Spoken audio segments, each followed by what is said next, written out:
Assalamualaikum warahmatullahi wabarakatuh. Bismillahirrahmanirrahim. Innal hamdalillah nahmaduhu wa nasta'inuhu wa nastaghfiruh wa na'udzu billahi min shururi anfusina wa sayyiati a'malina. Man yahdihillahu fala mudilla lahu wa man yudlil fala hadiya lahu. Asyhadu an la ilaha illallah wahdahu la syarika lahu wa asyhadu anna Muhammadan abduhu wa rasuluh. Ya ayyuhalladzina amanu taqullaha haqqa tuqatih wa la tamutunna illa wa antum muslimun. Ya ayyuhan nasu taqu rabbakumul ladzi khalaqakum min nafsin wahidah wa khalaqa minha zawjaha wa batha minhuma rijalan katsiran wa nisaa'a wattaqullaha alladzi tasaaluna bihi wal arham innallaha kana 'alaikum raqiba.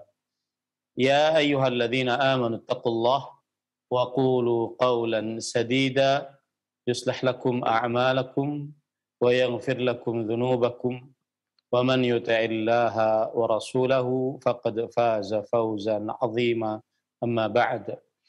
Fa inna asdaqal hadithi kitabullah wa ahsanul hadi hadi Muhammadin sallallahu alaihi wa ala alihi wasallam wa syarrul umuri muhdatsatuha wa kullu muhdatsatin bid'ah wa kullu bid'atin dhalalah wa kullu dhalalatin finnar. Alhamdulillah, kita bersyukur pada Allah Subhanahu wa taala pada hari ini, hari Rabu pagi 9 Al-Muharram, bulan Allah yang suci Al-Muharram 1443 Hijriah, kita kembali dimudahkan oleh Allah Subhanahu wa taala untuk duduk bersama di dalam kajian Islam ilmiah, membaca kitab Fathul Majid Syarhu Kitab Tauhid yang ditulis oleh Fadilatul Syekh Abdurrahman bin Hasan Al-Syekh rahimahullahu taala bersama Roja TV dan juga Radio Roja. Salawat dan salam semoga selalu Allah berikan kepada Nabi kita Muhammad sallallahu alaihi wa ala alihi wasallam, pada keluarga beliau, para sahabat, serta orang-orang yang mengikuti beliau sampai hari kiamat kelak. Dengan nama-nama Allah yang husna dan sifat-sifatnya yang ulia, kita berdoa, Allahumma inna nas'aluka ilman nafi'an wa rizqan tayyiban wa amalan mutaqabbala.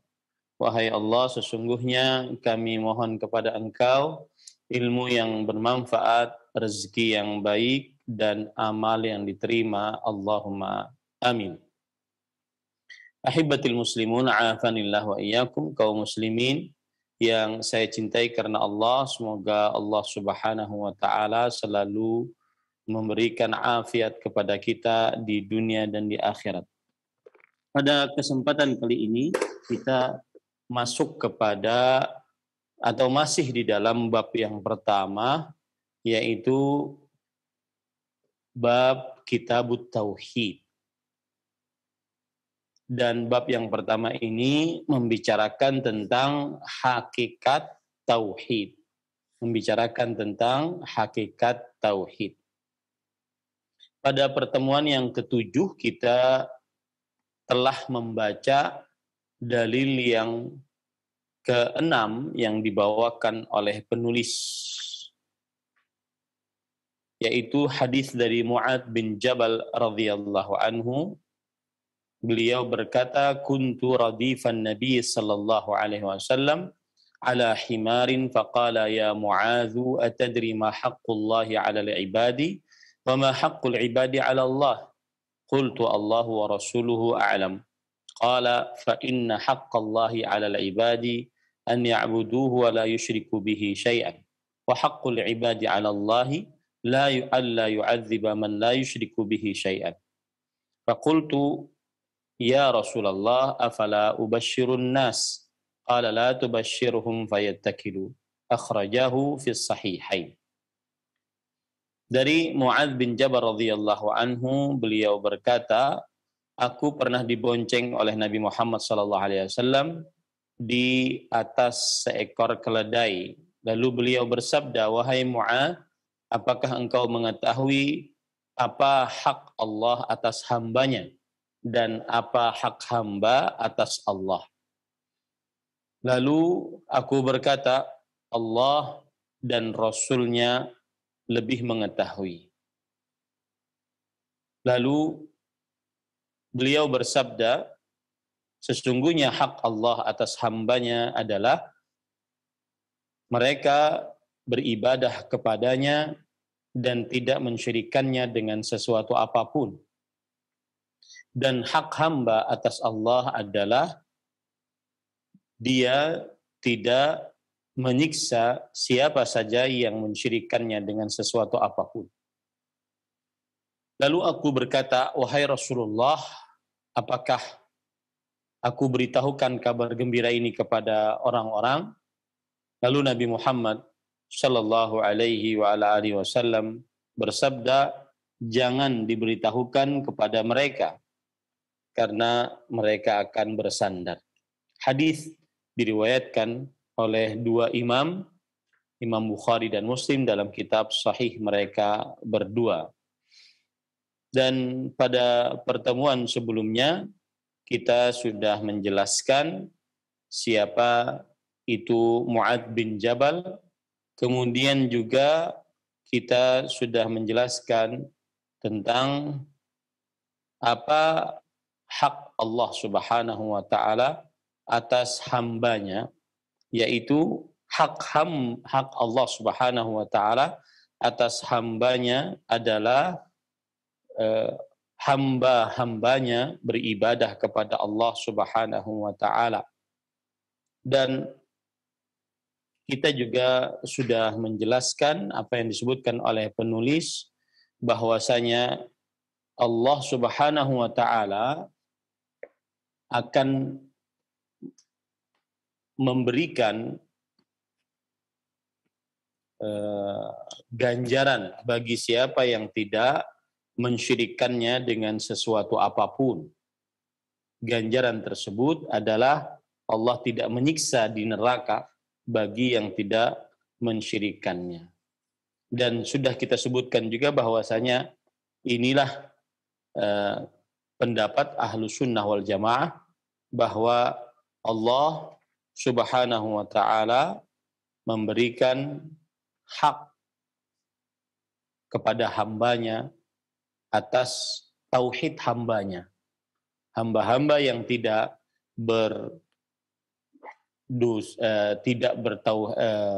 hamba-hamba yang bertauhid dan tidak mensyirikan Allah Subhanahu wa taala, maka mereka berhak untuk mendapatkan surga dan tidak disiksa di neraka. Dan hak ini adalah hak yang Allah Subhanahu wa taala berikan sebagai nikmat dari Allah dan sebagai karunia dari Allah Subhanahu wa taala. Bukan hak yang Allah Subhanahu wa taala berikan karena hamba mewajibkannya terhadap Allah, bukan. Dan inilah pendapat ahlu sunnah, berbeda dengan pendapat kaum Mu'tazilah yang mereka menganggap bahwasanya jika seorang hamba telah beribadah kepada Allah, mentauhidkan Allah Subhanahu wa taala, maka wajib bagi Allah untuk tidak menyiksanya di neraka. Ini pendapat kaum Mu'tazilah. Ya, adapun pendapat kaum Ahlus Sunnah wal Jamaah adalah apabila seorang hamba mentauhidkan Allah, tidak mensyirikkan Allah dengan sesuatu apapun, maka Allah Subhanahu wa taala memasukkan hamba-hamba tersebut kepada surga dan tidak menyiksa mereka di neraka. Dan ini adalah karunia dan juga nikmat dari Allah Subhanahu wa taala bukan gantian atas tauhid hamba dan bukan paksaan dari hamba terhadap Allah Subhanahu wa taala. Taib. Kemudian pada pertemuan sebelumnya kita juga sudah jelaskan tentang bahwa ini adalah pendapat kaum Mu'tazilah yang mengatakan bahwa Allah wajib memberikan surga dan menjauhkan dari siksa atas tauhid hamba. Dan ini pendapat kaum Jabariyah dan juga kaum Qadariyah yang merupakan pendapat dari pengikut dari Jaham bin Safwan. Ini sudah kita jelaskan pada pertemuan sebelumnya. Baik, kita lanjut. Kemudian penulis Syekh Al-Allamah Abdurrahman bin Hasan Al-Syekh rahimahullahu taala berkata, qauluhu qultu Allahu wa rasuluhu a'lam fihi husnul adabi minal muta'allimi wa annahu yanbaghi liman su'ila ma la ya'lam an yaqula dhalik bi khilafi aktsaril mutakallifin, yang artinya perkataan Mu'adz bin Jabal ketika ditanya oleh Rasulullah sallallahu alaihi wasallam, lalu Mu'adz bin Jabal menjawab, Allah dan Rasulnya lebih mengetahui. Di dalam perkataan ini terdapat adab yang baik dari seorang murid, yaitu bahwa semestinya jika ditanya tentang sesuatu yang tidak diketahui, hendaknya dia mengucapkan Allahu wa rasuluhu a'lam. Berbeda dengan orang yang berpura-pura tahu. Berbeda dengan orang yang berpura-pura tahu. Dan perkataan ini semestinya dikatakan juga di zaman sekarang. Allahu wa rasuluhu a'lam. Tetap saja mengatakan perkataan yang seperti ini. Allahu wa rasuluhu a'lam. Ya, akan tetapi para sahabat Nabi radhiyallahu anhum dalam prakteknya mereka sepeninggal Rasulullah sallallahu alaihi wasallam maka mereka mengatakan Allahu a'lam. Semestinya tetap saja kita mengatakan Allahu wa rasuluhu a'lam. Allah dan Rasulnya lebih mengetahui. Tetapi pada prakteknya para sahabat Nabi radhiyallahu anhum sepeninggal Rasulullah sallallahu alaihi wasallam maka mereka mengucapkan Allahu a'lam. Nah, dan ini pelajaran bagi kita, apabila kita tidak mengetahui, maka jangan berpura-pura tahu, tetapi ucapkanlah Allahu a'lam. Kemudian selanjutnya, qauluhu wa la yusyriku bihi syai'an. Tadi di dalam hadis disebutkan hak Allah atas hambanya adalah beribadah kepadanya dan tidak mensyirikkan Allah dengan sesuatu apapun. Ai yuwahhiduhu bil ibadah. Yang dimaksud tidak mensyirikkan Allah dengan sesuatu apapun adalah mentauhidkan Allah Subhanahu wa taala dalam ibadah. Itu yang dimaksud dengan tidak mensyirikkan Allah dengan sesuatu apapun, yaitu mentauhidkan Allah Subhanahu wa taala dalam ibadah. Karena ibadah atau tauhid tidak akan tegak kecuali dengan mengkufuri semua Tuhan-Tuhan selain Allah. Tauhid tidak akan tegak kecuali dengan mengkufuri semua Tuhan-Tuhan selain Allah. Tidak boleh mensyirikkan Allah dengan sesuatu apapun. Ya, tidak boleh mensyirikkan Allah dengan sesuatu apapun. Kemudian penulis mengatakan, walaqad ahsana al-'allamatu Ibnu Al-Qayyim rahimahullah haitsu 'arrafa al-'ibadata bi ta'rifin jami'in. Faqala wa 'ibadatur rahmani ghayatu hubbihi ma'a dhulli 'abidihi huma qutbani wa madaruhu bil amri rasulihi la bil hawa wan nafsi wasyaitan. Dan Al-Allamah, orang yang dalam ilmunya, Imam Ibnu Qayyim Al-Jauziyah rahimahullah, ulama Islam abad ke-8 Hijriah, nama asli beliau adalah Muhammad bin Abi Bakr, terkenal dengan panggilan Ibnul Qayyim. Kalau kita menyebutnya Ibnul Qayyim, maka pakai alif lam, Ibnul Qayyim. Tetapi kalau kita menyebutnya Ibnu Qayyim Al-Jauziyah, maka tidak pakai alif lam pada Al-Qayyim. Kenapa beliau dikenal dengan Ibnul Qayyim? Anaknya seorang penilai, Qayyim itu artinya penilai. Karena kakek beliau adalah seorang penilai dari sebuah sekolahan yang berada di daerah Jauza. Makanya beliau terkenal dengan Ibnul Qayyim atau Ibnu Qayyim Al-Jauziyah. Disandarkan kepada kakeknya. Imam Ibnu Qayyim Al-Jauziyah telah mendefinisikan ibadah dengan definisi yang sangat bagus dan sangat lengkap. Beliau berkata, sebagaimana yang disebutkan di dalam kitab atau di dalam matan An-Nuniyah beliau. Kata beliau, wa ibadatur rahmani ghayatu hubbihi ma'a dhulli 'abidihi huma qutban. Beribadah kepada Allah yang Maha Pengasih itu dengan cara kecintaan yang paling tinggi. Di orang jika beribadah kepada Allah, maka dia harus mencintai Allah Subhanahu wa ta'ala.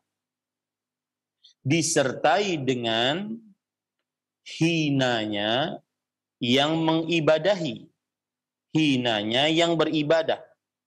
Dua hal inilah yang merupakan sumber dari ibadah. Ibadah harus dengan cinta yang sangat tinggi kepada Allah, dan ibadah harus dengan menghinakan diri kepada Allah Subhanahu wa ta'ala. Wa madaruhu bil amri, dan pusatnya adalah mengerjakan perintah. Amri rasulihi, perintah Rasulnya sallallahu alaihi wasallam. La bil hawa wan nafsi wasyaitan. Bukan dengan hawa nafsu, dengan petunjuk dari syaitan. Maksudnya adalah ibadah yang kita kerjakan sesuai dengan perintah dan contoh dari Rasulullah sallallahu alaihi wa ala alihi wasallam. Nah, kenapa penulis kitab Fathul Majid menyebutkan definisi ibadah? Karena tadi beliau mengatakan bahwa makna dari dan mereka tidak mensyirikkan Allah dengan sesuatu apapun, maksudnya adalah mentauhidkan Allah dalam ibadah. Maka beliau menyebutkan pengertian tentang ibadah. Ibadah adalah kecintaan disertai dengan sikap penghinaan terhadap Allah Subhanahu wa ta'ala dengan cara mengerjakan ibadah tersebut sesuai dengan perintah Rasulullah sallallahu alaihi wa ala alihi wasallam.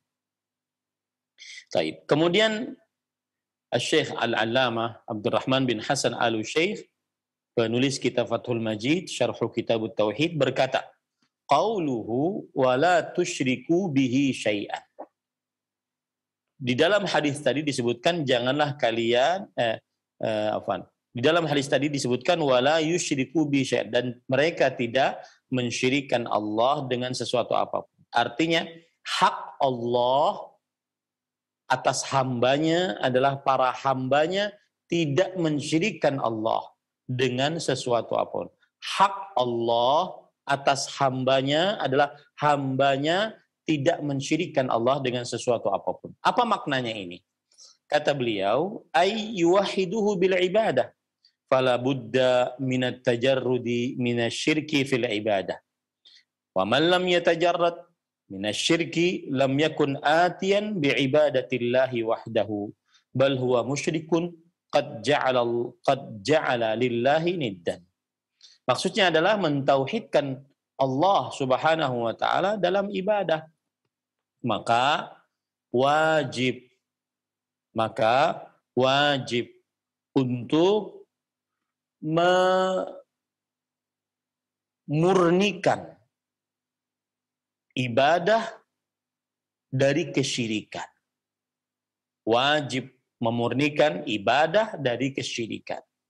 Siapa yang tidak melepaskan kesyirikan di dalam ibadah, maka berarti dia tidak mengerjakan ibadah kepada Allah semata, berarti dia tidak bertauhid.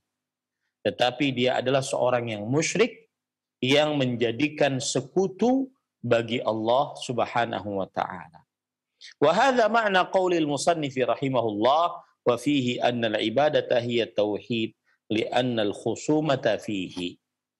Dan inilah makna dari perkataan Syekhul Islam Muhammad bin Abdul Wahhab, penulis kitab Tauhid, yang mana beliau mengatakan di dalam bab ini bahwa ibadah adalah tauhid dan bahwa pertentangan terjadi di dalamnya, yaitu di dalam tauhid ini.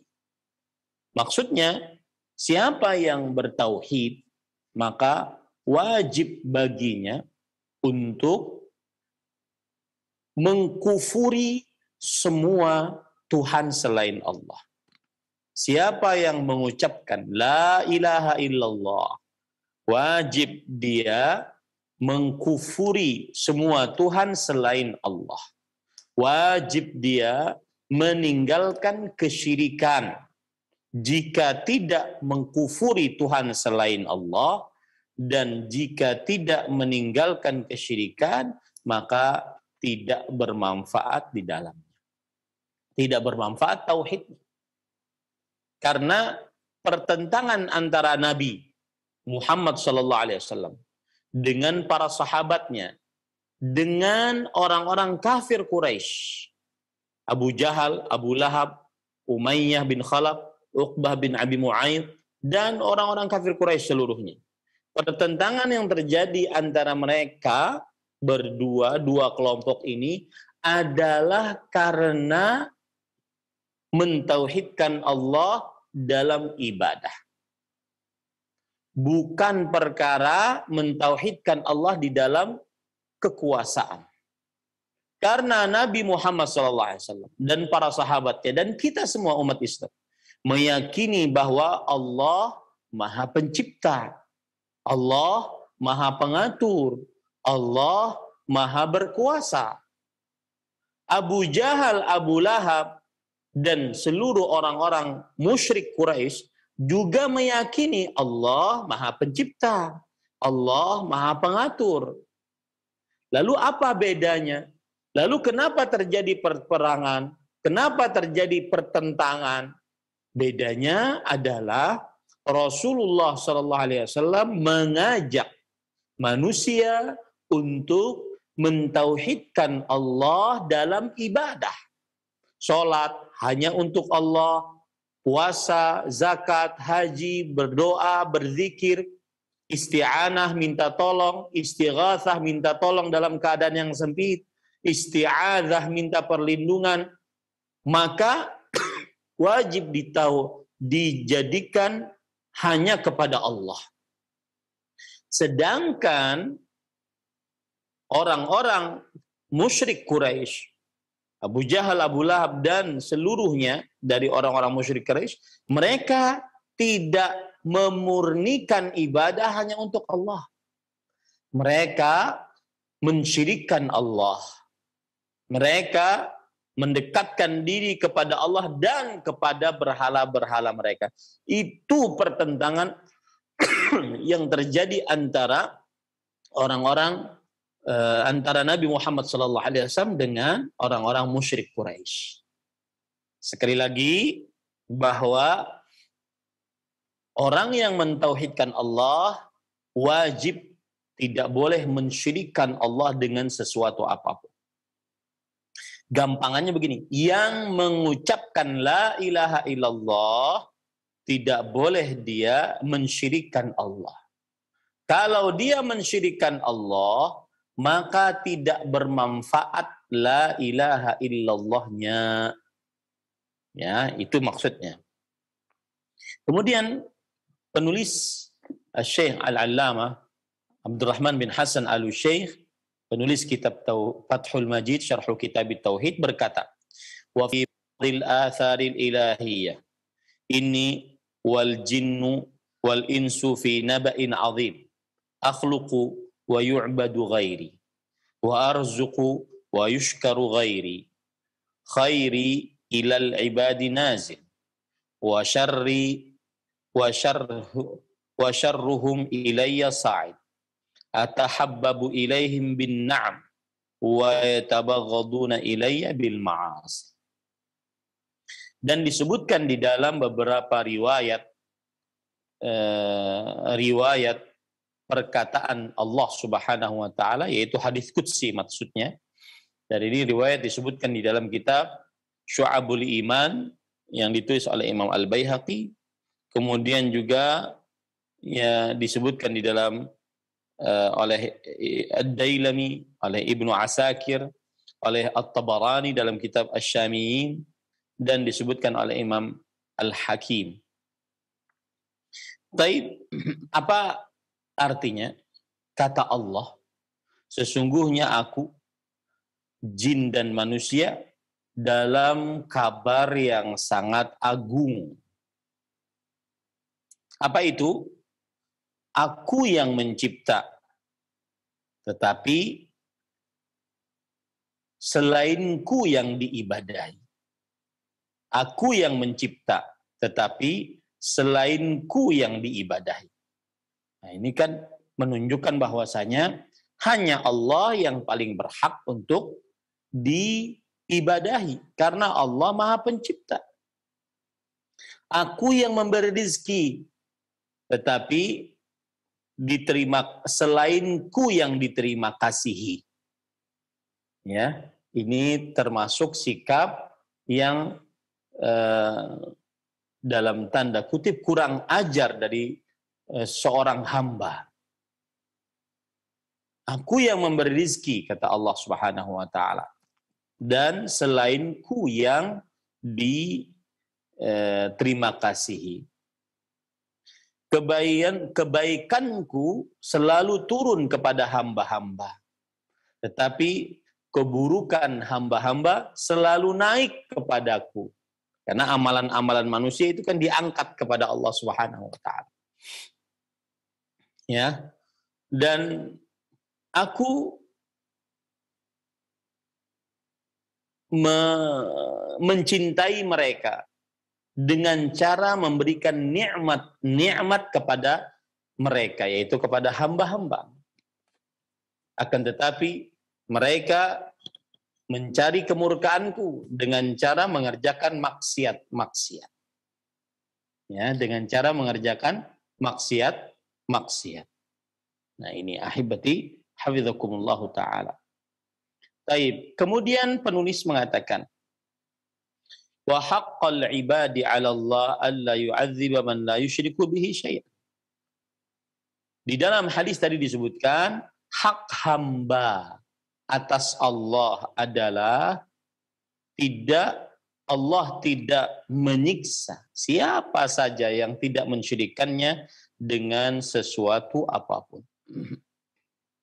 Di dalam hadis disebutkan situ, hak hamba atas Allah, bahwa Allah tidak menyiksa siapa saja yang tidak mensyirikannya dengan sesuatu apapun. Kemudian penulis kitab Fathul Majid berkata, qala al-hafidhu iqtasara ala nafyi al-isyraq li'annahu yastad'i tauhid bil-iqtida' wa yastad'i itsbata al-risalati bil-luzum.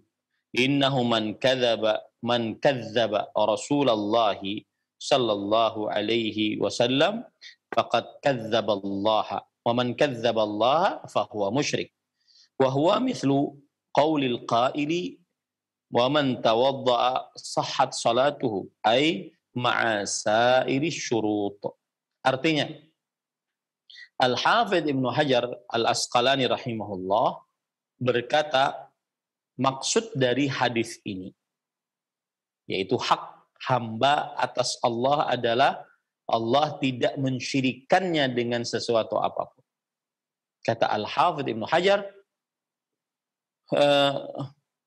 Nabi Muhammad SAW membatasi hanya pada meniadakan kesyirikan. Karena itu mengkonsekuensikan kepada tauhid. Dan juga mengkonsekuensikan penetapan kerasulan dengan kelaziman. Artinya begini, kalau ada orang yang tidak mensyirikkan Allah, maka berarti sama dengan dia mentauhidkan Allah. Konsekuensi dari tidak mensyirikkan Allah dalam ibadah berarti dia mentauhidkan Allah. Konsekuensi dari tidak mensyirikkan Allah berarti dia juga menetapkan risalah kenabian Nabi Muhammad sallallahu alaihi wasallam. Ya, artinya siapa yang tidak mensyirikkan Allah maka berarti lazim harus baginya untuk mempercayai Rasulullah sallallahu alaihi wasallam. Karena yang mengajak, mendakwahkan agar bertauhid adalah Rasulullah sallallahu alaihi wasallam. Berarti siapa yang tidak mensyirikkan Allah, maka berarti secara tidak langsung dia sudah menyatakan kerasulan Nabi Muhammad sallallahu alaihi wasallam. Ya, lazim baginya untuk menyatakan kerasulan Nabi Muhammad sallallahu alaihi wasallam. Karena siapa yang mendustakan Rasulullah sallallahu alaihi wasallam, sungguh dia berarti telah mendustakan Allah. Dan siapa yang mendustakan Allah berarti dia seorang musyrik. Seperti ada orang berkata, siapa yang berwudu maka sah salatnya. Siapa yang berwudu maka sah salatnya. Apakah kemudian dia tidak mengerjakan syarat-syarat yang lain? Tidak. Maksudnya siapa yang berwudu sah salatnya dan juga disertai dengan seluruh syarat-syarat salat yang lain seperti menutup aurat, ya, terlepas dari najis dan seterusnya. Nah, ini sama. Siapa yang tidak mensyirikkan Allah, maka berarti dia mentauhidkan Allah. Dan siapa yang mentauhidkan Allah, berarti dia harus mengakui kerasulan Nabi Muhammad sallallahu alaihi wasallam. Karena kalau tidak mengakui kerasulan Rasulullah sallallahu alaihi wasallam, berarti dia mendustakan Allah. Siapa yang mendustakan Allah berarti dia melakukan kesyirikan. Nah, ini maksudnya. Taib. Yang jelas ketika Rasulullah SAW tadi berkata, hak hamba atas Allah adalah Allah tidak menyiksa orang yang mensyirikannya. Allah tidak menyiksa orang yang mensyirikannya. Kenapa hanya pada mensyirikan saja? Mana tauhidnya? Nah itu. Jawabannya adalah orang yang tidak mensyirikan Allah berarti secara tidak langsung dia sudah mentauhidkan Allah. Yang tidak mensyirikan Allah berarti dia berarti dia mentauhidkan Allah Subhanahu wa taala. Naam. Kemudian penulis kitab Fathul Majid berkata, qauluhu afala ubasyirun nas fihi istihbabu bisyaratil muslimi bima yassarahu wa fihi ma kana alaihi sahabatu minal istibsyari bimithli hadza. Dan di dalam hadis tadi disebutkan bahwa Mu'adz bin Jabal setelah mendengar ini, bahwa siapa saja hamba yang tidak mensyirikkan Allah dengan sesuatu apapun, maka tidak akan disiksa oleh Allah. Ini kan kabar gembira. Maka kemudian Mu'adz bin Jabal ingin memberitahukannya kepada orang-orang banyak, agar mereka juga mengetahui ilmu ini. Kata Rasulullah kata Mu'adz bin Jabal, bolehkah aku memberikan kabar gembira ini kepada orang-orang? Maka ini di dalam perkataan ini terdapat anjuran untuk memberitakan kabar gembira kepada seorang muslim dengan yang menggembirakannya. Dan inilah kebiasaan para sahabat Nabi radhiyallahu anhu. Mereka senantiasa memberikan kabar gembira seperti ini di antara mereka. Nah, ini semestinya kalau ada hadis-hadis yang menunjukkan keutamaan mengamalkan sesuatu, maka sebarkan di tengah kaum muslimin. Apalagi kita di zaman media sosial sekarang ini. Ya, kalau seandainya mendapatkan hadis tentang amalan yang menunjukkan sebuah keutamaan, maka kita sebarkan di tengah kaum muslimin sehingga kaum muslimin mengamalkannya. Dan begitulah kebiasaan para sahabat Nabi radhiyallahu anhu. Mereka saling berbagi kabar gembira, hal-hal yang menggembirakan dari amal-amal saleh yang mendatangkan pahala yang besar. Mereka saling berbagi di antara mereka. Kemudian penulis mengatakan, qauluhu qala la tubasyirhum fayattakilu ay ya'tamidu ala dhalik fayatruku tanafusa fil a'mal. Lalu Rasul sallallahu alaihi wasallam menanggapi ketika Mu'adz bin Jabal radhiyallahu anhu ingin memberikan kabar gembira ini bahwa siapa saja yang tidak mensyirikkan Allah dengan sesuatu apapun selama hidupnya, dia tidak akan disiksa oleh Allah masuk neraka, tidak akan disiksa oleh Allah, tidak akan dimasukkan ke dalam neraka. Kata Rasul sallallahu alaihi wasallam menanggapi, jangan kamu beritahukan kepada mereka kabar gembira ini, maka mereka akan menyandarkannya. Maksud menyandarkannya adalah bersandar terhadap hal itu dan tidak mau berlomba-lomba dalam beramal. Oh, yang penting kan saya bertauhid, ya sudahlah. Ya, nggak ada lagi berlomba-lomba dalam beramal ibadah.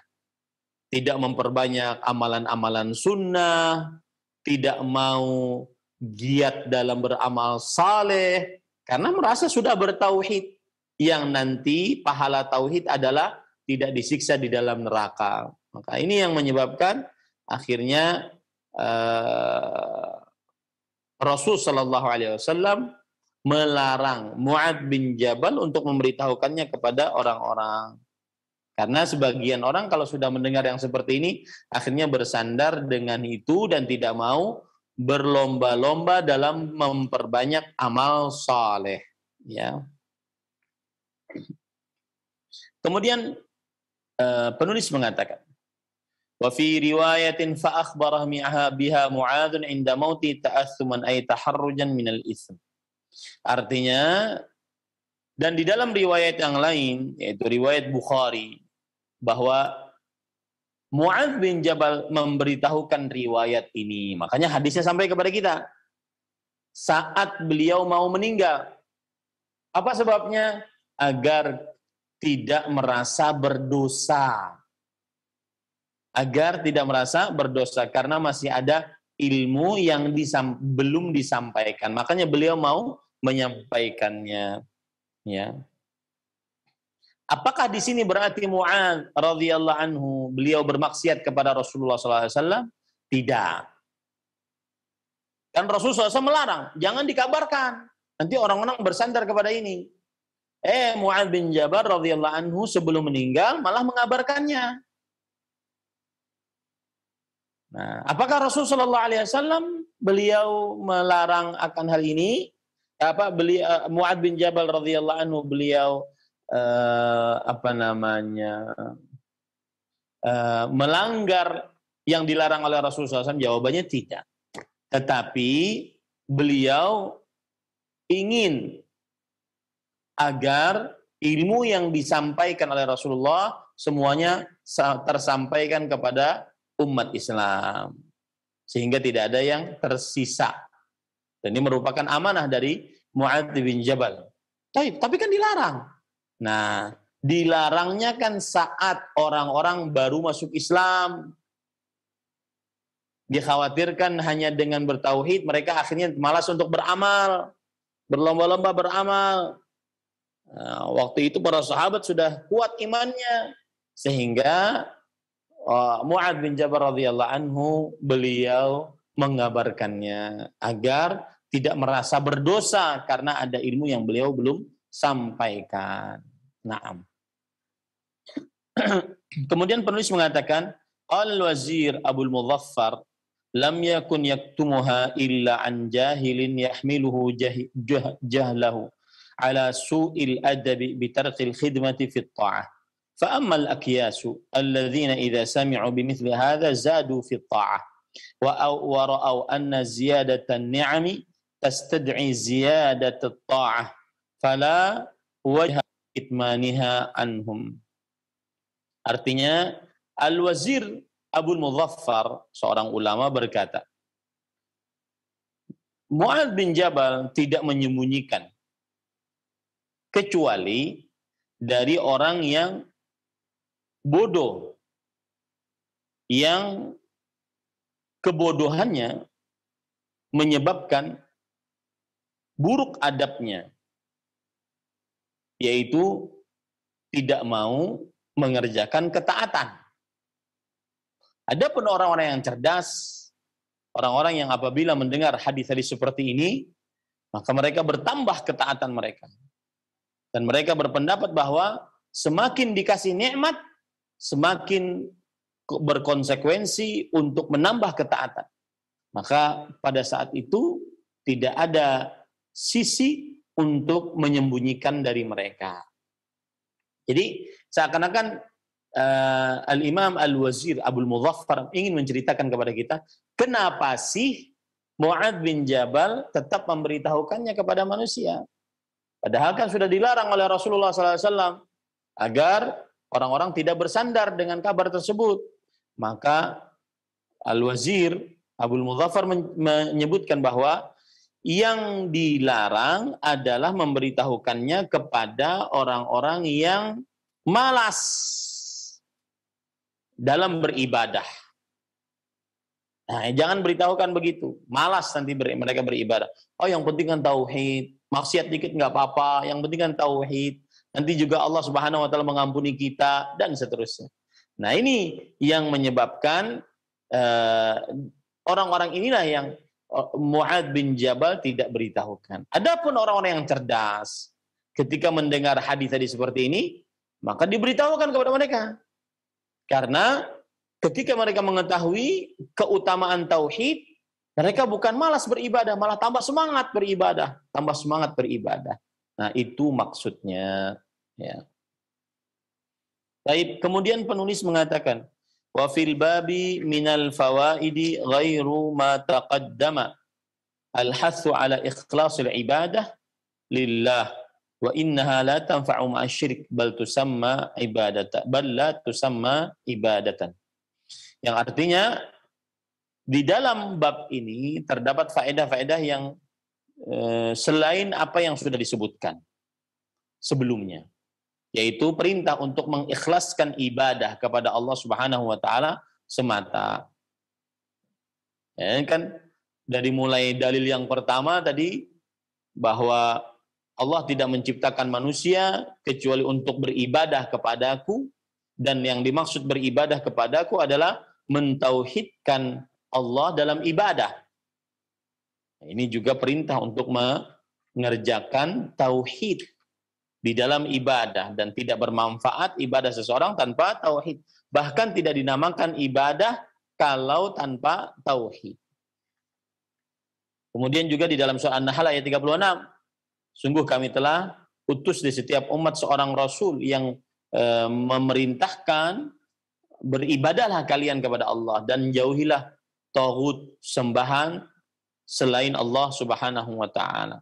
Ini juga perintah untuk bertauhid kepada Allah Subhanahu wa taala dalam bab ini. Kemudian juga di dalam surah Al-Isra ayat 23 24 yang disebut sebagai ayat yang menunjukkan kepada hak yang 10. Di antaranya adalah wa qadha rabbuka alla ta'budu illa iyyah. Dan Tuhanmu menetapkan bahwa janganlah kalian beribadah kecuali hanya kepadanya. Ini juga perintah untuk mengikhlaskan ibadah hanya kepada Allah. Dan tidak bermanfaat ibadah dengan kesyirikan. Bahkan tidak dinamakan ibadah kalau ada kesyirikan. Kemudian dalam surah An-Nisa juga seperti itu, dalil yang dibawakan oleh penulis. An-Nisa ayat 36, wa'budullah wa la tusyriku bihi syai'an. Beribadahlah kalian kepada Allah dan janganlah kalian mensyirikkan Allah dengan sesuatu apapun. Ini yang saya katakan tadi, ayat 10 perintah, yaitu di dalam surat An-Nisa ayat 36 dan seterusnya. Kemudian dalam surat Al-An'am ayat 151 sampai 153 yang dibawakan oleh penulis juga dalam bab yang pertama ini. Di dalamnya terdapat 10 permasalahan, yaitu yang pertama dan paling utama adalah alla tusyriku bihi syai'an, janganlah kalian mensyirikkan Allah dengan sesuatu apapun. Terakhir hadis Mu'adz bin Jabal radhiyallahu anhu, yang mana orang yang mensyirikkan Allah hak Allah terhadap hambanya adalah hambanya tidak mensyirikkan Allah dengan sesuatu apapun. Dan hak hamba terhadap Allah adalah Allah tidak akan menyiksa orang yang tidak mensyirikkannya dengan sesuatu apapun. Nah, intinya di dalam bab ini terdapat perintah untuk mengikhlaskan ibadah. Dan ibadah tidak akan bermanfaat di sisi Allah jika tidak ikhlas. Bahkan tidak dinamakan ibadah jika tidak ikhlas. Nah. Kemudian penulis mengatakan, وَالتَّنْبِيهُ عَلَى عَظَمَةِ حَقِّ الْوَالِدَيْنِ وَتَحْرِيمُ عُقُوقِهِمَا وَالتَّنْبِيهُ على عظمة الآيات المحكمات في سورة الأنعام وجواز كتمان العلم للمصلحة. Yang artinya, dan di dalam bab ini juga terdapat peringatan tentang agungnya hak kedua orang tua, tentang hak agungnya kedua orang tua. Dan terlalu banyak dalil-dalil dalam Al-Quran dan hadis Rasulullah SAW tentang keagungan hak kedua orang tua.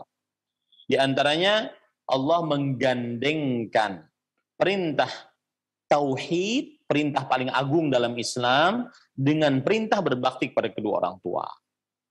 Ya, sebagaimana disebutkan oleh Allah dalam surat Al-Baqarah ayat 83. Wa idz akhadna mitsaqa bani Israila la ta'budu illallah wa bil walidaini ihsana. Dan ingatlah ketika kami mengambil janji dari Bani Israel, yaitu janganlah kalian beribadah selain Allah, beribadah kepada selain Allah, dan berbuat baiklah kepada kedua orang tua. Kemudian juga Allah menggandengkan perintah bersyukur kepada Allah dengan perintah berterima kasih kepada kedua orang tua. Ini juga menunjukkan kedudukan, keagungan orang tua. perintah bersyukur kepada Allah dengan perintah berterima kasih kepada kedua orang tua. Sebagaimana disebutkan di dalam surat Luqman ayat 14. Anishkurli wali walidayka ilayyal masir. Bersyukurlah kepadaku dan kepada kedua orang tuamu. Hanya kepadakulah kembali kalian. Baik. Kemudian juga Allah Subhanahu wa taala keridhaannya sesuai dengan keridhaan Allah. Ada ikatan antara keridhaan Allah dengan keridhaan orang tua. Sebagaimana hadis yang diriwayatkan oleh Imam At-Tirmidzi, ridhal rabbi fi ridhal walid wa sakhatur rabbi fi sakhatil walid. Yang artinya kerelaan ataupun keridhaan Tuhan dalam kerelaan orang tua. Dan kemurkaan Tuhan, yaitu kemurkaan Allah, dalam kemurkaan orang tua. Nah. Kemudian juga kedudukan orang tua yang lain diantaranya adalah bahwa Rasulullah SAW mengaitkan surga dengan berbakti kepada kedua orang tua. Semakin bakti, maka semakin dia mendapatkan surganya Allah Subhanahu wa taala. Nabi Muhammad sallallahu alaihi wa ala alihi wasallam memerintahkan kepada seorang pemuda yang benar-benar ingin berjihad di jalan Allah Subhanahu wa taala bersama Nabi Muhammad sallallahu alaihi wasallam, akan tetapi kemudian Nabi Muhammad sallallahu alaihi wasallam melihat ibunya masih hidup, maka kata Rasulullah sallallahu alaihi wasallam, ilzam rijlaiha fasammal jannah. Yang artinya hendaknya tetaplah engkau pada kaki ibumu, karena di sanalah surga. Tetaplah engkau pada kaki ibumu, karena di sanalah surga. Ini ahibati hafizakumullahu ta'ala. Maka di dalam bab ini terdapat agungnya hak kedua orang tua dan haramnya durhaka kepada kedua orang tua. Dan di dalam bab ini juga terdapat agungnya ayat-ayat yang pasti dalam surat Al-An'am 151 sampai 153 yang disebut di dalamnya ada 10 perintah dari Allah Subhanahu wa taala.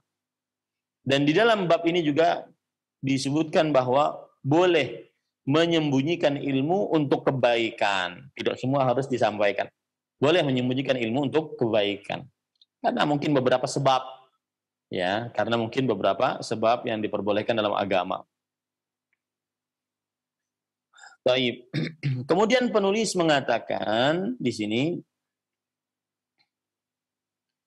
qauluhu akhrajahu ayil Bukhari wa Muslim. Wal Bukhari huwa al-Imam Muhammad bin Ismail ibni Ibrahim ibni Bardizbah al-Ju'fi maulahu al-Hafidhul Kabir sahibus sahih wat tarikh wal adabul mufrad wa ghairu dzalika min musannafatihi. Akhrajahu artinya diriwayatkan oleh dua orang imam, yaitu Imam Bukhari dan Imam Muslim. Imam Bukhari adalah Imam Muhammad bin Ismail bin Ibrahim bin Bardizbah al-Ju'fi maulahu. Al-Ju'fi maulahu maksudnya adalah bahwa orang tersebut, yaitu keturunan dari Bardizbah ini, adalah orang yang dimerdekakan oleh Al-Ju'fi. Bardizbah, orang yang dimerdekakan oleh Al-Ju'fi. Kemudian di sini disebutkan bahwa beliau adalah seorang yang hafal hadis atau yang disebut dengan al-hafidh, yang besar, yang agung. Kemudian penulis kitab Sahih Bukhari dan sejarah. Beliau mempunyai kitab sejarah juga, At-Tarikh Al-Kabir yang ditulis oleh Imam Bukhari. Kemudian juga Al-Adabul Mufrad, adab-adab, dari Nabi Muhammad SAW yang ditulis oleh Imam Bukhari. Kemudian juga selainnya dari karya-karya hasil tulisan beliau.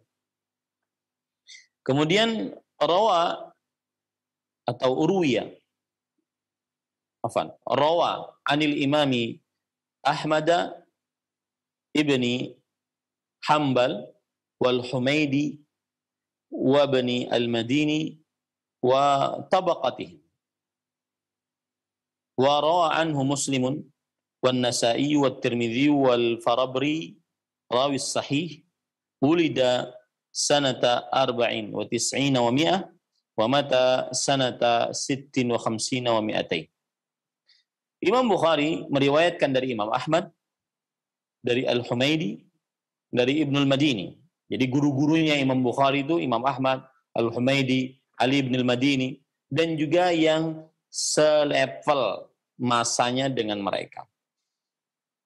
Dan yang meriwayatkan dari Imam Bukhari, yaitu murid-muridnya dari Imam Bukhari, Imam Muslim, An-Nasa'i, Tirmidzi, Farabri, yaitu seorang rawi dalam kitab Sahih Bukhari, dan beliau dilahirkan pada tahun 194 dan wafat pada tahun 256.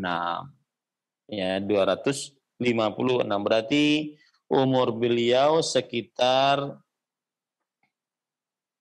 56 ditambah 6, 62 umur beliau, sekitar 62 tahun. Wa Muslimun rahimahullah huwa Ibnu Hajjaj ibni Muslim Abul Husain Al-Qushairi An-Naisaburi sahibus sahih wal ilal wal wijdan wa ghairi dhalik. Rawa an Ahmad bin Hanbal wa Yahya ibni Ma'in wa Abi Khaythamah wa bani Abi Shaybah wa tabaqatihi. Wa rawa anil Bukhari wa rawa anhu Tirmidzi wa Ibrahim ibnu Muhammad ibni Sufyan rawi sahih wa ghairuhuma. Wulida sanata 40 wa 200 wa mata sanata 61 wa 200 bi Naisabur rahimahumallahu ta'ala. Imam Muslim adalah, kan diriwayatkan oleh dua imam tadi. Imam Muslim adalah nama lengkapnya Muslim bin Hajjaj bin Muslim. Kunyahnya Abul Husain Al-Qushairi An-Naisaburi, berasal dari Naisabur. Dan beliau adalah penulis kitab Sahih Muslim dan juga penulis kitab Al-Ilal dan juga Al-Wijdan dan yang selainnya. Beliau meriwayatkan dari maksudnya guru-guru beliau adalah Imam Ahmad bin Hanbal, Yahya bin Ma'in, Abu Khaythamah, dan Imam Ibnu Abi Shaybah, dan juga yang selevel dengan mereka ini. Dan juga beliau meriwayatkan dari Imam Bukhari. Adapun murid-murid yang mengambil riwayat dari beliau, dari Imam Muslim adalah Imam Tirmidzi, Ibrahim bin Muhammad bin Sufyan, yaitu seorang perawi yang meriwayatkan Sahih Bukhari, Sahih Muslim, dan selain mereka berdua. Beliau dilahirkan pada tahun 204 Hijriah dan wafat pada tahun 261 Hijriah. 61 Hijriah di kota Naisabur rahimahullahu taala. Nah. Kemudian ahibati hafizakumullahu taala, di sini penulis membawakan masail, yaitu permasalahan dan kandungan-kandungan yang ada pada bab ini. Beliau mengatakan al-ula al-hikmatu fi khalqil jinni wal ins. Hikmah dalam penciptaan jin dan manusia, yaitu beribadah kepada Allah. Dan maksud beribadah kepada Allah adalah mentauhidkan Allah subhanahu wa ta'ala. Nah, sebagaimana yang ditafsiri oleh Abdullah bin Abbas radhiyallahu anhuma. Kemudian ats-tsaniyah anna al-ibadah hiya tauhid li'anna al-khusumata fihi.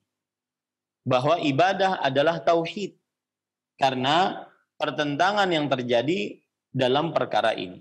Ini sudah kita jelaskan tadi. bahwa ibadah itulah inti ibadah adalah tauhid. Dinamakan ibadah ketika mentauhidkan Allah Subhanahu wa taala. Dan itulah pertentangan antara Nabi Muhammad SAW dengan orang-orang musyrik Quraisy dalam perihal ibadah ini, ya. Kemudian para ikhwah, tauhid itu sudah ada penyebutannya di dalam hadis-hadis Rasul sallallahu alaihi wasallam. Di antaranya hadis riwayat Imam Bukhari, "Falyakun awwala ma tad'uhum ila an yuwahhidullah."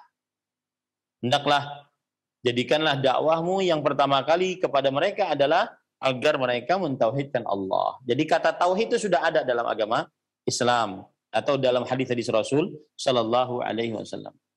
Kemudian juga kita mungkin belum menyebutkan tentang pembagian tauhid. Asalnya tauhid tidak boleh dibagi. Ya, tauhid ya satu.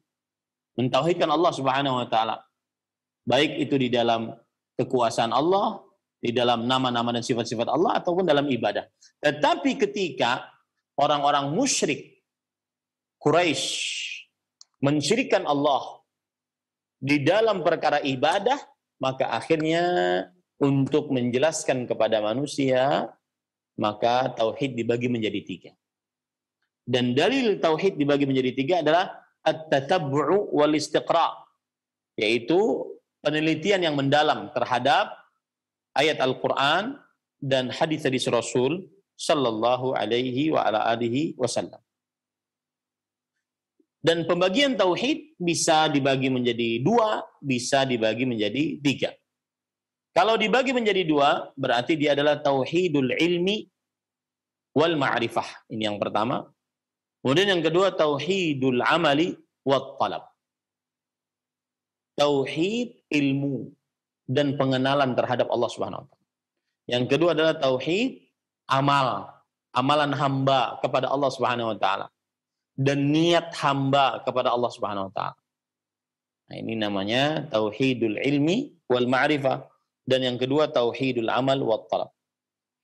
Kemudian kalau dibagi menjadi tiga adalah yang pertama yaitu tauhid asma was sifat, dan yang kedua tauhid rububiyah, dan yang ketiga tauhid uluhiyah. Tauhid asma wa sifat itu sama dengan tauhidul ilmi wal ma'rifah. Sedangkan tauhid rububiyah ini sama dengan tauhid uluhiyah sama dengan tauhidul amal wa talab. Tauhidul amal wa talab. Ini para ikhwah yang dirahmati oleh Allah Subhanahu wa taala.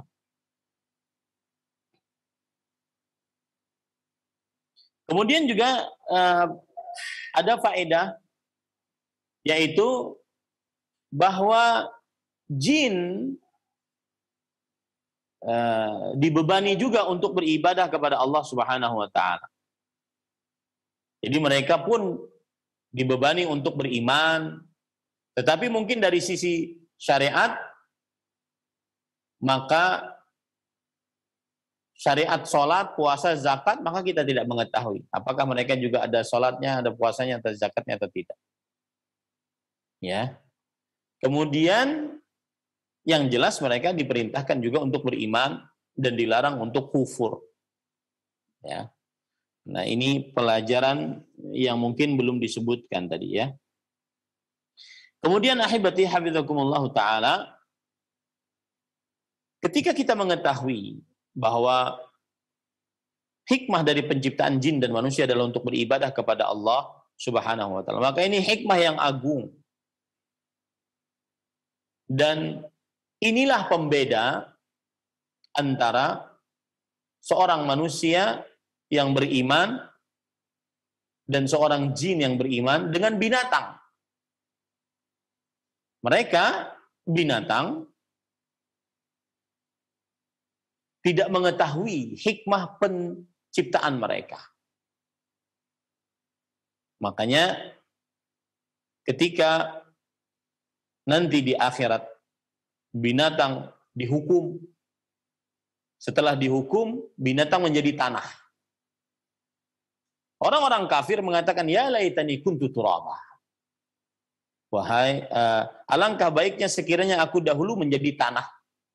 Ini adalah penyesalan orang-orang kafir yang tidak tahu hikmah dari penciptaan. Yang tidak tahu hikmah dari penciptaan dia, yaitu beribadah kepada Allah Subhanahu wa taala. Mungkin ada orang yang mengatakan, Ustaz, kita kan hikmahnya penciptaan. Hikmah kita diciptakan adalah beribadah kepada Allah. Tetapi kan ibadah kepada Allah sedikit sekali. Sholat 5 waktu, puasa bulan Ramadan, berzakat, berhaji, sedikit sekali. Baca Quran, lebih banyak waktu kita gunakan untuk selain ibadah. Nah, bagaimana ini? Padahal kan kita diciptakan untuk beribadah kepada Allah Subhanahu wa taala.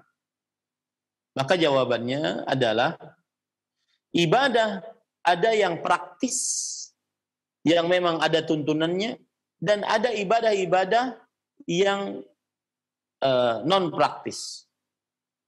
Yang semua yang dicintai dan diridhai oleh Allah Subhanahu wa taala. Maka itu ibadah. Dan juga ibadah-ibadah, semua sarana yang menghantarkan kepada ibadah ini juga disebut ibadah. Seperti seorang suami bekerja untuk mendapatkan uang agar bisa menafkahi anak istrinya. Menafkahi anak istri adalah ibadah. Dan bekerja untuk mendapatkan nafkah tersebut juga ibadah. Karena sesuatu tidak akan sempurna kecuali dengan mengerjakan sarananya. Maka sarana ini menjadi wajib.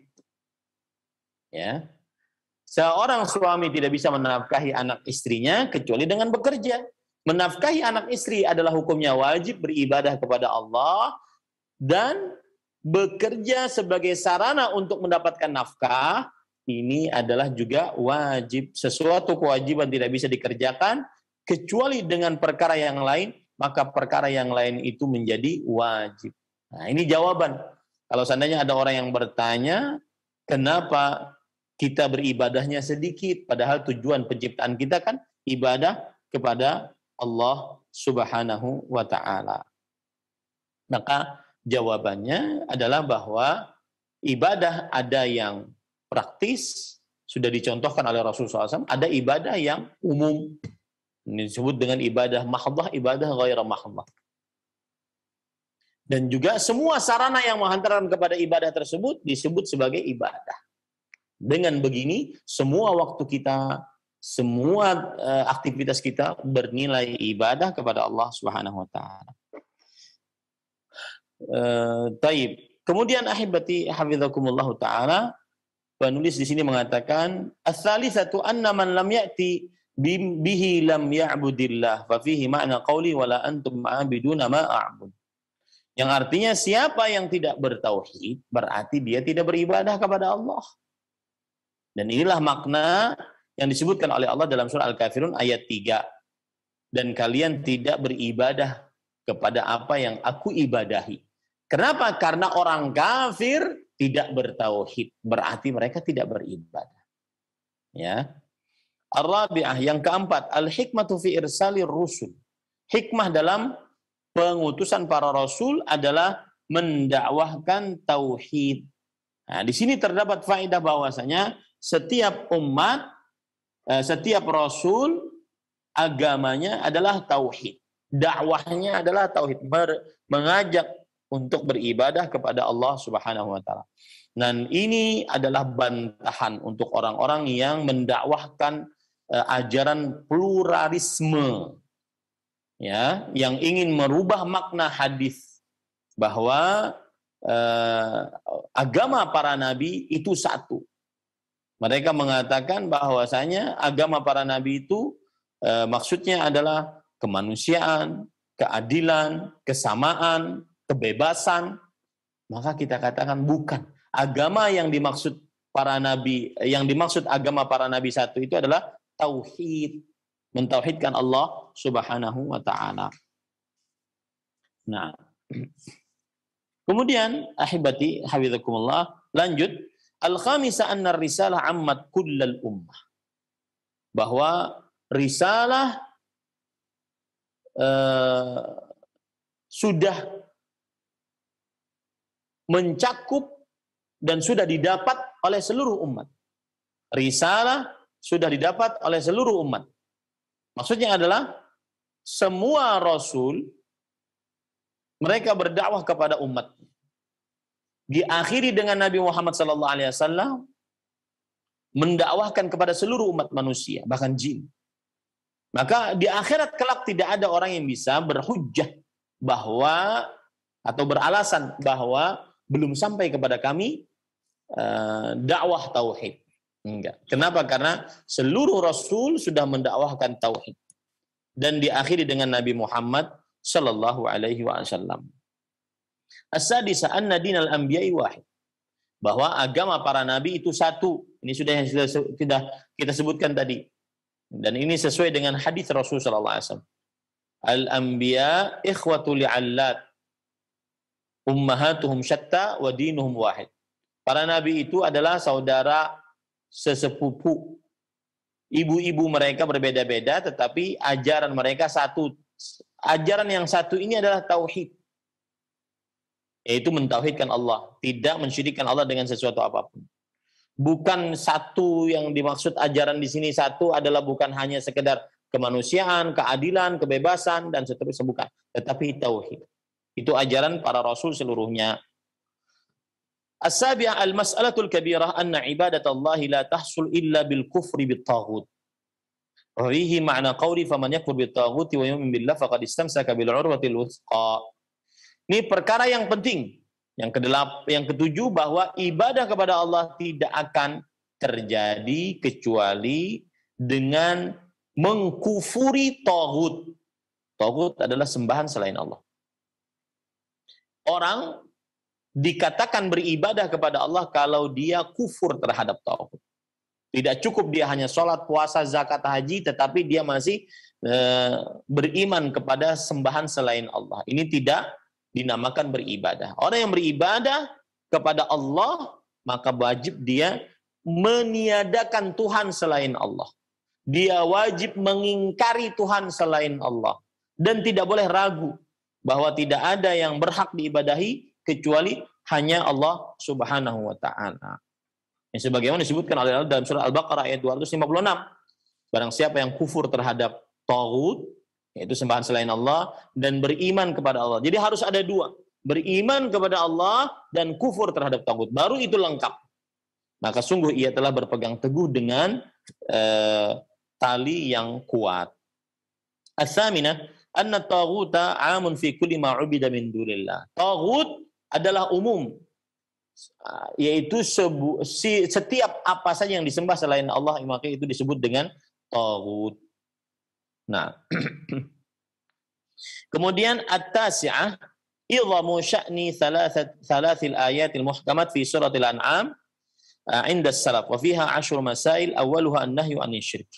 Agungnya keberadaan 3 ayat yang tegas di dalam surah Al-An'am 151, 152, 153. Menurut para ulama salafus saleh. Ya. Sebagaimana Abdullah bin Mas'ud radhiyallahu anhu mengatakan bahwasanya itulah wasiat Rasul sallallahu alaihi wasallam. Karena Rasul sallallahu alaihi wasallam sebelum meninggal beliau tidak menulis wasiat. Ya. Maka seakan-akan wasiat Rasul sallallahu alaihi wasallam sebelum meninggal yang ajarannya sangat kuat dan tidak bisa dirubah-rubah, yaitu yang ada dalam surat Al-An'am 151 sampai 153. Dan di dalam ayat-ayat tersebut terdapat 10 perkara. Yang paling pertama dan paling utama adalah larangan untuk melakukan kesyirikan. Kemudian al-ashra al-ayatul muhkamat fi suratil Isra wa fiha 18 mas'alatan bada'aha Allah biqauli la taj'al ma'allahi ilahan akhar fatuqda madhuman makhdhula wa khatama biqaulihi wa la taj'al ma'allahi ilahan akhar fatulqa fi jahannam maluman madhura. ونبهنا الله سبحانه على عظم شأن هذه المسائل بقوله ذلك مما أوحى إليك ربك من الحكمة. Yang artinya yang ke-10 kandungan dari bab 1 ini adalah ayat-ayat yang tegas di dalam surat Al-Isra. Dan di dalam surat Al-Isra ini, di ayat-ayat dari mulai ayat 22 sampai 39, terdapat 18 permasalahan. Ya, dan ayat-ayat itu yang tegas-tegas itu dalam surat Al-Isra, yang di dalamnya terdapat 18 permasalahan. Dimulai permasalahan pertama dengan yang paling utama, yaitu janganlah kamu menjadikan bersama Allah Tuhan yang lain. Kemudian diakhiri pada ayat 39 juga begitu. Janganlah kamu menjadikan Tuhan bersama Allah Tuhan yang lain. Ya.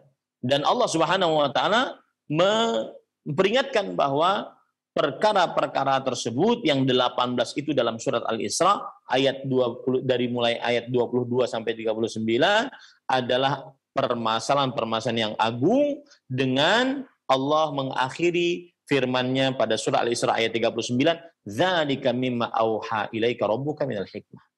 Itulah yang diwahyukan oleh Allah kepadamu, Tuhanmu, yang diwahyukan kepadamu oleh Tuhanmu dari hikmah-hikmah, yaitu pelajaran-pelajaran yang sangat berarti. Baik, kandungan yang ke-11, ayatu suratin nisa allati tusamma ayatul huquq, bada'aha Allahu biqauli wa'budullaha wa la tusyriku bihi syai'an. Ayat dalam surah An-Nisa ayat 36, ya, yang disebut sebagai ayat hak-hak yang 10.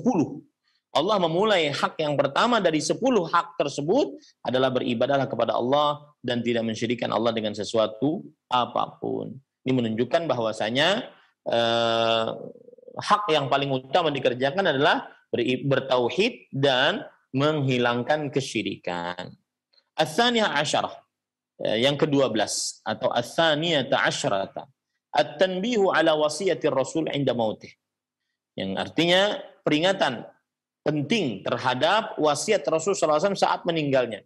Bahwa Rasul sallallahu alaihi wasallam saat meninggal, beliau tidak memberikan wasiat karena beliau sakit dan karena waktu itu pada hiruk pikuk di samping-samping beliau. Maka beliau tidak menulis wasiat. Nah, wasiatnya yang disepakati oleh para sahabat, kalau Nabi Muhammad SAW menulis wasiat, maka itu berarti ada pada surat An-Nisa Al-An'am 151 153. 151 sampai 153. Itu wasiat Rasul sallallahu alaihi wasallam. Seakan-akan seperti itu wasiat Rasul sallallahu alaihi wasallam. Ats-tsalisata asyrata ma'rifatu haqqillahi alaina. Mengenal hak Allah atas kita. Apa hak Allah? Hak Allah adalah hamba-hambanya beribadah kepadanya dan tidak mensyirikkan Allah dengan sesuatu apapun. Ar-rabi'ata asyrata ma'rifatu haqqil ibad alaihi idza addu haqqahu. Mengenal hak hamba atas Allah apabila mereka, hamba tersebut, sudah menunaikan hak Allah. Apa hak hamba? Hak hamba adalah Allah tidak menyiksa hamba yang tidak mensyirikannya. Dan kita sudah jelaskan panjang lebar tadi bahwa hak hamba di sini bukan berarti seperti perkataan kaum Mu'tazilah, kaum Jabriyah, Qadariyah, kaum Jahmiyah yang mengatakan bahwa Allah wajib memberi. Itu gantian dari tauhid hamba. Maka kita katakan tidak. Tetapi yang dimaksud adalah itu karunia dan nikmat dari Allah, bahwa hamba tidak disiksa oleh Allah Subhanahu wa taala jika tidak mensyirikkan Allah dengan sesuatu apapun. Al-khamisata asyrata, yang ke-15 kandungan babnya, anna hadhihi mas'alata la ya'rifu aktsarus sahabah. Perkara ini kebanyakan sahabat tidak mengetahuinya. Artinya yang tidak mensyirikkan Allah maka tidak akan disiksa, kebanyakan mereka tidak mengetahuinya. Makanya Rasulullah SAW memberitahukannya. As-sadisata asyrata jawazu kitmanil ilm lil maslahah. Yang ke-16 kandungan bab ini adalah boleh menyembunyikan ilmu karena untuk niatan baik, boleh, ya. Jadi tidak semua orang dikasih ilmu semuanya, tetapi boleh untuk niatan baik. As-sabi'ata asyrata, yang ke-17 adalah istihbabu bisyaratil muslim bima yasurruhu. Anjuran untuk memberikan kabar gembira kepada muslim dengan sesuatu yang menyenangkan muslim tersebut, sebagaimana Mu'adz bin Jabal berniat seperti itu. Ats-tsaminata asyrata al-khaufu min al-ittikal ala sa'ati rahmatillah. khawatir dari bersandar terhadap luasnya rahmat Allah Subhanahu wa taala. Khawatir, orang khawatir. Ya. Allah itu luas rahmatnya, tetapi kita tidak boleh bersandar dengan rahmatnya sehingga kita melalaikan kewajiban atau melanggar larangan. Nah, ini yang tidak diperbolehkan. At-tasi'ata asyrata qaulul mas'uli amma la ya'lam Allah wa rasuluhu a'lam. Orang yang ditanya yang tidak mengetahui maka dia mengucapkan Allahu a'lam. Nah, ini adab, siapa saja yang tidak mengetahui maka dia mengucapkan Allahu a'lam. Al-ishrun, kandungan yang ke-20, jawazu takhsisi ba'din nas lil ilmi duna ba'd. Boleh memberikan ilmu kepada sebagian orang dan tidak memberikan ilmu kepada sebagian yang lain. Karena ada sebuah sebab, mungkin maslahat, mungkin diperbolehkan. Al-hadi wal ishrun, kandungan yang ke-21, tawadu'uhu lirukubil himar ma'al irdafi alaih. Rendah hatinya Rasulullah SAW karena beliau menaiki keledai dan juga berboncengan dengan para sahabat Nabi radhiyallahu anhum. Nah, As-sani wal ishrun jawazul irdaf 'ala dabbah. Yang ke-22, boleh membonceng seseorang di atas hewan tunggangan asalkan jangan memberatkan, ya, asalkan jangan memberatkan. Kemudian yang ke-23, as-salisu wal ishrun fadilatu Mu'adz bin Jabal radhiyallahu anhu, keutamaan Mu'adz bin Jabal radhiyallahu anhu, bahwasanya beliau pernah dibonceng oleh Rasulullah SAW dan disebutkan bahwa beliau pernah membonceng sekitar 30 sahabat Nabi saja. Ya, ini menunjukkan keutamaan para sahabat-sahabat yang pernah dibonceng oleh Rasulullah sallallahu alaihi wasallam. Al-Hafidz Ibnu Hajar menyebutkan bahwa hanya 30 sahabat saja yang pernah dibonceng oleh Rasulullah sallallahu alaihi wasallam. Yang ke-24, ar-rabi'u wal ishrun 'idhamu sya'ni hadhil mas'alah, yaitu besarnya perkara ini, yaitu perkara tauhid, beribadah hanya kepada Allah dan tidak mensyirikkan Allah dengan sesuatu apapun. Walhamdulillah alladzi bi ni'matihi tatimmus shalihat. Selesai bab yang pertama, yaitu kitab tauhid. Insyaallah pada pertemuan yang akan datang kita lanjut pada bab yang selanjutnya. Atau boleh dikatakan kitab tauhid itu adalah sebatas muqaddimah, dan bab yang pertama yaitu bab yang selanjutnya yang akan kita bahas nanti. Wallahu alam, sallallahu nabiyana Muhammad walhamdulillahi rabbil alamin. Silahkan akhi Ari hafizahullah. Barakallahu fikum wa jazakallahu khairan. Terima kasih atas pelajaran yang telah disampaikan. Semoga pertemuan kita diberkahi Allah dan mendapatkan ilmu yang bermanfaat serta kebaikan yang banyak. Selanjutnya bagi kaum muslimin dan muslimat pemerhati roja yang bertanya seputar pembahasan ini untuk memperdalam materi, selanjutnya kami bacakan pertanyaan dari hamba Allah di Sambas yang bertanya. Assalamualaikum warahmatullahi wabarakatuh, Ustadz. Ustadz, bagaimana cara menasihati suami dan keluarga suami yang masih sangat mempercayai bahwa dukun yang memberi kesembuhan atas segala penyakit dan menghindarkan kita dari segala musibah yang menimpanya? Syukran, jazakallahu khairan. Ustadz, silakan. Alhamdulillah, wassalatu wassalamu ala rasulillah wa ala alihi wa sahbihi wa man wala. Cara menasihatinya adalah diajak untuk mengaji tentang tauhid. Apa itu arti la ilaha illallah? Apa makna la ilaha illallah? Apa konsekuensi la ilaha illallah? Apa pembatal-pembatal la ilaha illallah? Apa syarat-syarat la ilaha illallah? Apa rukun-rukun la ilaha illallah? Itu semua obat untuk mengobati orang yang masih percaya kepada dukun yang diyakini bisa mengobati penyakit. Adapun nasihat gampang kepada keluarga yang seperti itu, maka kita katakan bahwa yang maha penyembuh hanya Allah, bukan manusia. Sudah, itu mudah. Yang maha penyembuh adalah Allah, bukan manusia. Maka insya Allah tidak bisa menjawab lagi. Karena setiap manusia Kebanyakan dari manusia meyakini bahwa yang maha penyembuh adalah Allah. Nah, kalau nanti dijawab bahwa, oh iya yang maha penyembuh adalah Allah, ini kan hanya perantara. Maka jawabannya yang kedua adalah perantara atau sebab. Boleh kita jadikan sebagai sebab apabila ada dalilnya dari Al-Quran dan Sunnah. Ya, seseorang bisa kita jadikan sebagai sebab untuk mendatangkan kesembuhan. Tetapi harus dengan dalil dari Al-Quran dan Sunnah. Nah, sekarang mana ada dalil dari Al-Quran dan Sunnah bahwa dukun, tabib bisa menyembuhkan atau sebab untuk menyembuhkan? Kecuali kalau dukun dan tabib tersebut membaca ayat-ayat Al-Quran, hadis-hadis Rasulullah SAW berupa doa-doa untuk meruqyah. Maka ini diperbolehkan, dan itu bukan dukun. Itu adalah meruqyah. Nah, seperti itu. Kemudian yang ketiga, jawabannya adalah kalau dia katakan, oh iya, kami meyakini bahwa yang menyembuhkan adalah Allah. Tapi ini kan orang pintar hanya sebatas sarana untuk mendatangkan kesembuhan datang dari Allah Subhanahu wa taala. Maka kita katakan bahwa sebab harus sesuai dengan petunjuk Rasul sallallahu alaihi wasallam, dan sebab tidak bisa memberikan pengaruh tanpa izin Allah. Ya. Ada sebab, ada pengaruh. Ada api, ada kebakaran.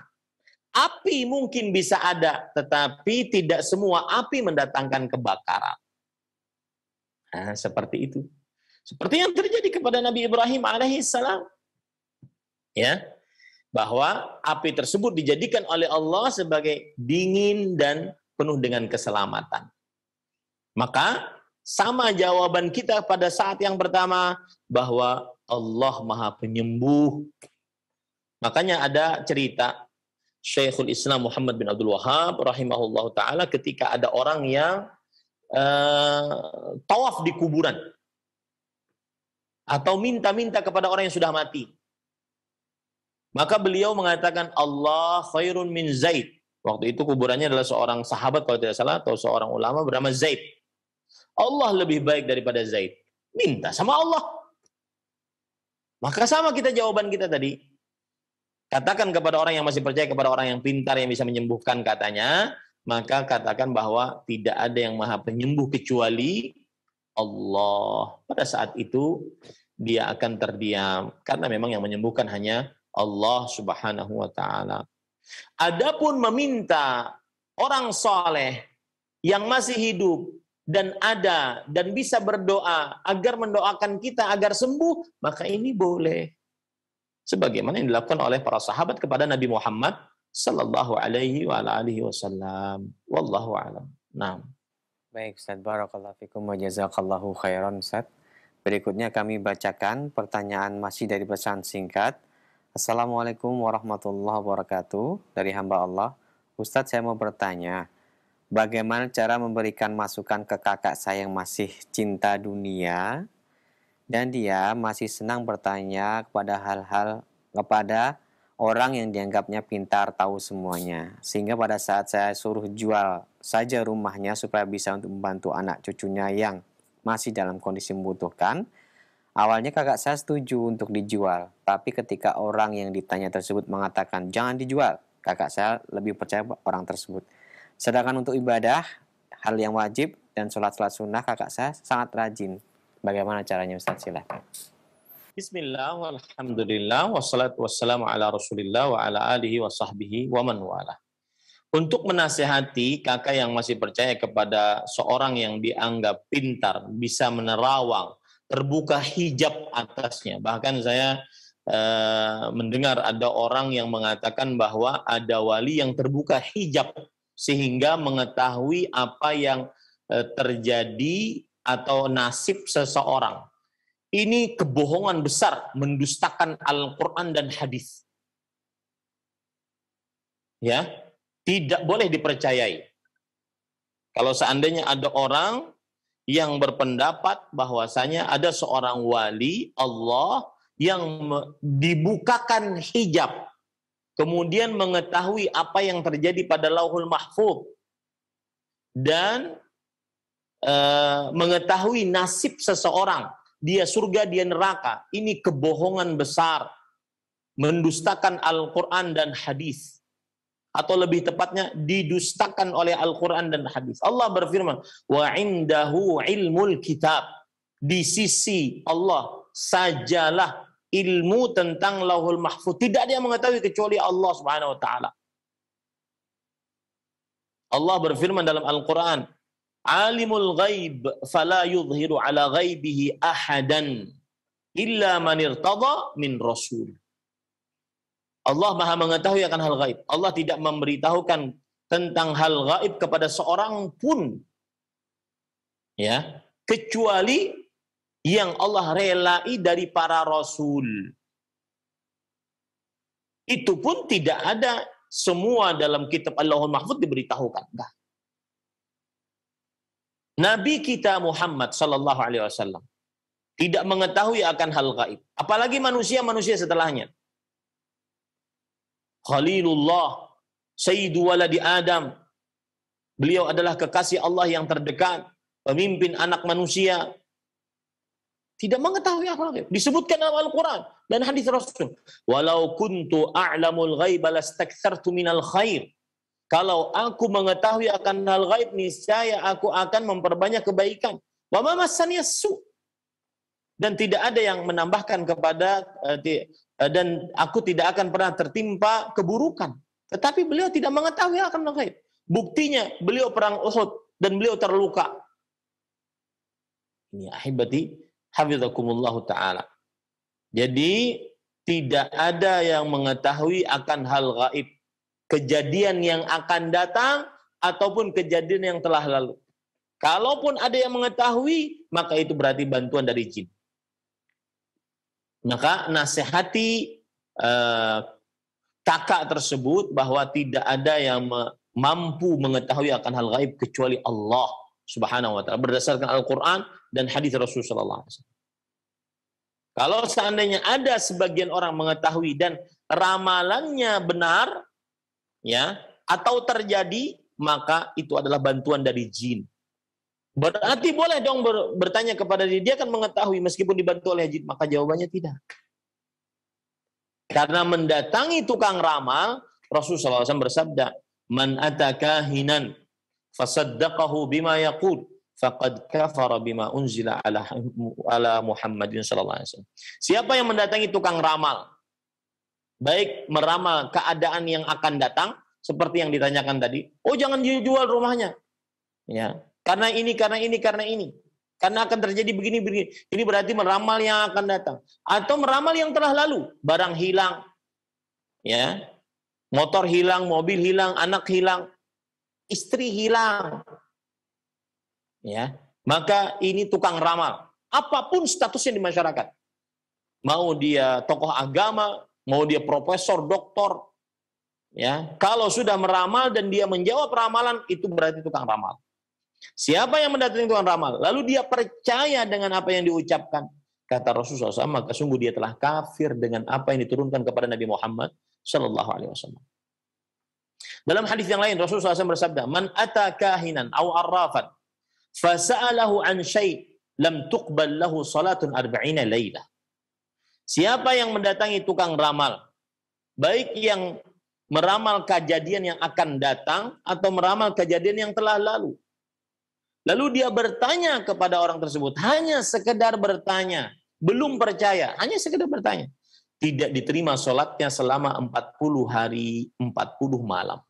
Maka kalau dikatakan tadi bahwasanya tukang ramal, bahwasanya yang bertanya kepada tukang ramal tersebut rajin sholat, maka kalau memang benar bahwa dia bertanya kepada tukang ramal, percaya kepada orang pintar, dalam tanda kutip, ya, maka dikhawatirkan tidak diterima sholatnya 40 hari 40 malam. Nasihati kakak tersebut. Nasihati dengan bahasa yang baik. dengan bahasa yang satu, Kak, mohon maaf, saya hanya menginginkan kebaikan untuk kakak. Mohon maaf, kita harus meyakini bahwa yang menciptakan hanya Allah Subhanahu wa Ta'ala, yang mengetahui akan ghaib hanya Allah. Tidak ada makhluk yang dibukakan hijab kecuali para rasulnya, itu pun tidak semuanya, dan seterusnya. Nasihati. Karena kalau seandainya mati di atas demikian belum bertobat, maka berarti dikhawatirkan dia disiksa oleh Allah Subhanahu wa Ta'ala kelak di akhirat atas kesyirikan yang dilakukan. Wallahu a'lam. Nah, Ustaz. Barakallahu fikum, jazakallahu khairan. Nampaknya pertanyaan tadi merupakan pertanyaan penutup di pertemuan kita. Silakan Ustaz, mohon ikhtitam dari Ustaz. Silakan. Bismillah, walhamdulillah, wassalatu wassalamu ala rasulillah wa ala alihi wa sahbihi wa man wala. Ahibatil muslimun, afanillah wa yakum. Kaum muslimin yang saya cintai karena Allah. Semoga Allah Subhanahu wa Ta'ala selalu memberikan afiat kepada kita di dunia dan di akhirat. Dari pertanyaan-pertanyaan yang disampaikan, maka kita harus semakin yakin bahwasanya pembelajaran dan pengajaran terhadap tauhid harus selalu disampaikan dan tidak boleh bosan untuk menyampaikannya. Karena itulah inti agama Islam. Itulah pondasi dasar agama Islam. Amalan tidak akan diterima kecuali dengan tauhid yang benar. Itulah dakwah para rasul alaihi wassalatu wassalam. Itulah ajaran semua kitab-kitab suci yang pernah diturunkan oleh Allah Subhanahu wa Ta'ala. Untuk tauhidlah ditegakkan langit dan bumi. Untuk tauhidlah semua makhluk diciptakan oleh Allah Subhanahu wa Ta'ala. Maka oleh sebab itulah saya terus mengajak kepada kaum muslimin, para pemirsa Roja TV dan para pendengar Radio Roja, teruslah belajar tentang tauhid. Mentauhidkan Allah, beribadah hanya kepada Allah Subhanahu wa Ta'ala semata. Tidak mensyirikkan Allah dengan sesuatu apapun. Pelajari sedetil mungkin sehingga kita terlepas dari dosa yang paling besar, paling dimurkai oleh Allah dan menyebabkan kekal abadi dalam neraka bagi yang belum bertobat di dalamnya, yaitu dosa kesyirikan. Tidak pernah ada dosa paling besar yang paling dilarang oleh Allah dan paling mendatangkan siksa kekal abadi di neraka kecuali kesyirikan bagi yang belum bertobat selama hidupnya. Wallahu a'lam. Sallallahu Nabi Muhammad walhamdulillahi rabbil alamin. Wassalamualaikum warahmatullahi wabarakatuh.